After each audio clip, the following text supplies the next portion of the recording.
Nick Sturdivant. All right, so we've been talking about this for over a month now. The House Oversight Committee hearing that was set to happen has been postponed at least twice.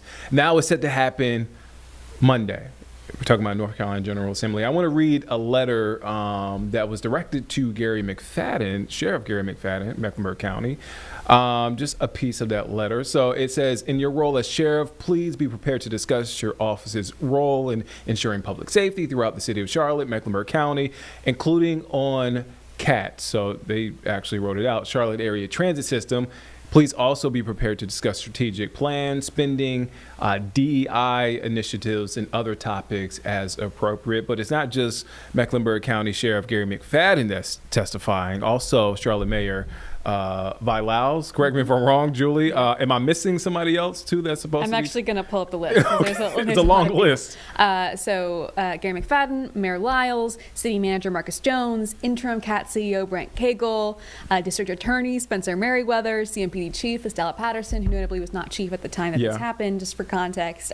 But yeah, basically all of your major officials from Charlotte, Mecklenburg County are going to be called to talk. And by the way, before I let Julie continue, she will be there covering that hearing on Monday. So take it away, Julie.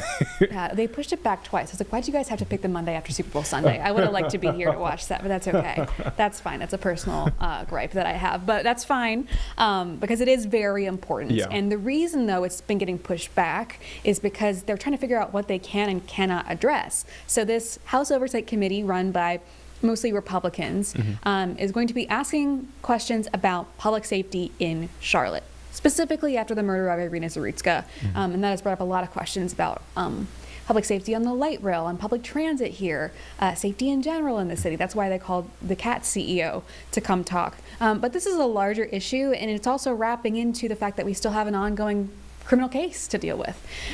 So Republican lawmakers have requested access to the criminal file.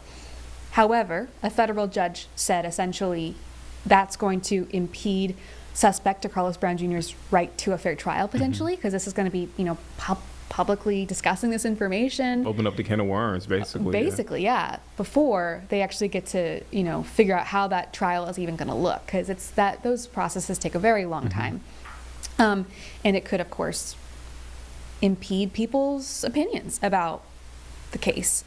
However, they are still pushing back on that because they want to have all the information that they can get to bring to Charlotte officials as they decide where the legislature goes from here. And we'll get back to that because, of course, they've already done some stuff.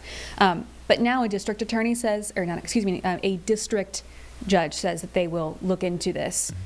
And they have a hearing the Republican lawmakers are going to talk to a different judge to discuss moving forward with this potentially.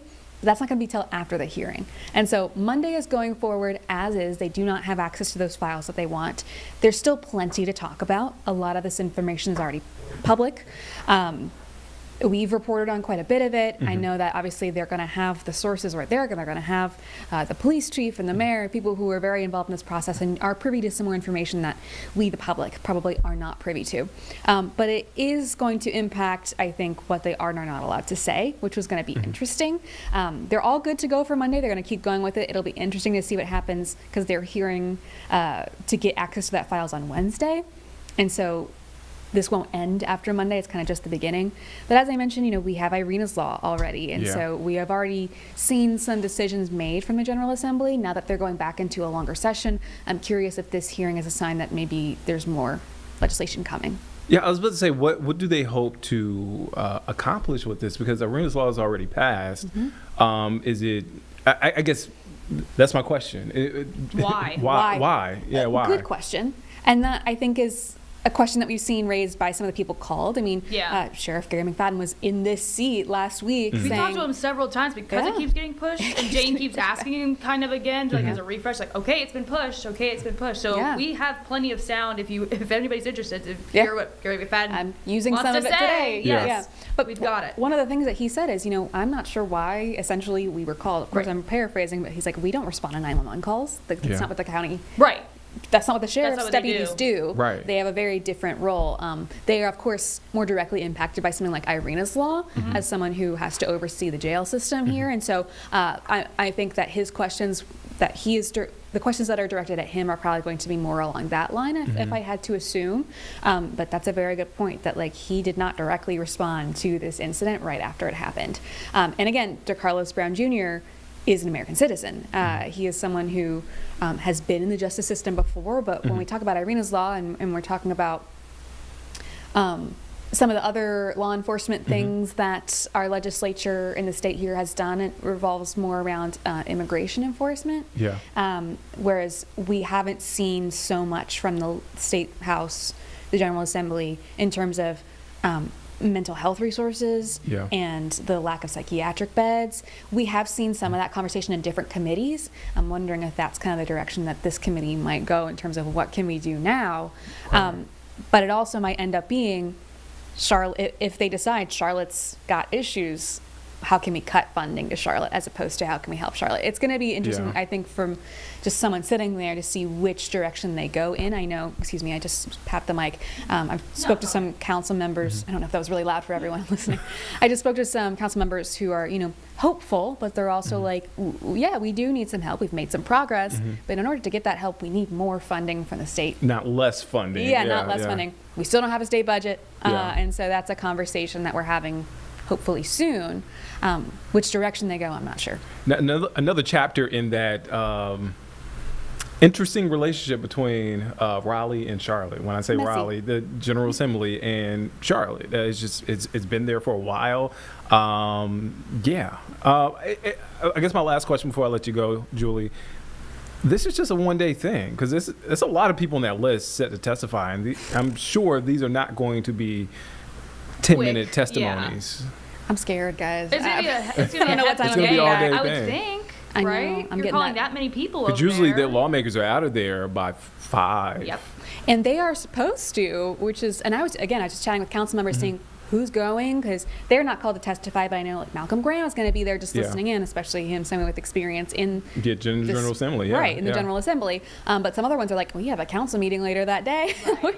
Don't know how long this is going to go, but the General Assembly, both the House and the Senate, are supposed to meet in full that day. And so it's scheduled for 10 a.m. That usually is not what happens anyway. They meet just to say we're coming back later.